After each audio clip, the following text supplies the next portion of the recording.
ತಮ್ಮದೇ ಪಕ್ಷದ ವಿರುದ್ಧ ಅಸಮಾಧಾನವನ್ನು ವ್ಯಕ್ತಪಡಿಸಿದ್ದಾರೆ ಸದಾನಂದ ಗೌಡರು. ಬಿಜೆಪಿಯಲ್ಲಿನ ಅಪಸ್ವರದಿಂದಲೇ ನಾವು ಸೋತಿದ್ದು ಅಂತ ಹೇಳಿ ಡಿ.ವಿ. ಸದಾನಂದ ಗೌಡರು ವ್ಯಾಖ್ಯಾನ ಮಾಡಿದ್ದಾರೆ. ನಮ್ಮಲ್ಲೇ ಒಗ್ಗಟ್ಟಿಲ್ಲ, ಅನೇಕ ಅಪಸ್ವರಗಳಿದ್ದಾವೆ, ಆ ಕಾರಣದಿಂದಾಗಿ ಸೋಲಾಗಿದೆ ಅನ್ನೋದು ಅವರ ಮಾತು.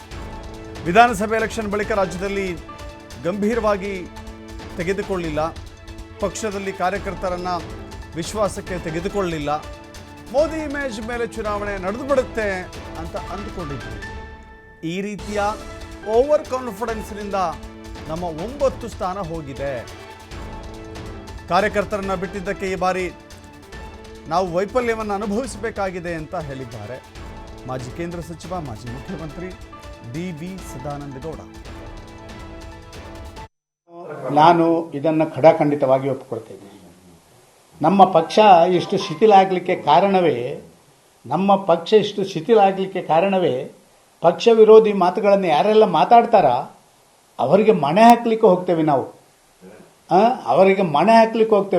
ಅವರನ್ನು ಭಾರಿ ಕಠೋರವಾಗಿ ನಾವು ಅವರ ಮೇಲೆ ಆ್ಯಕ್ಷನ್ ತಗೊಂಡ್ರೆ ಬಾಕಿ ಎಲ್ಲ ಕಾರ್ಯಕರ್ತರಿಗೆ ಖುಷಿಯಾಗುತ್ತೆ.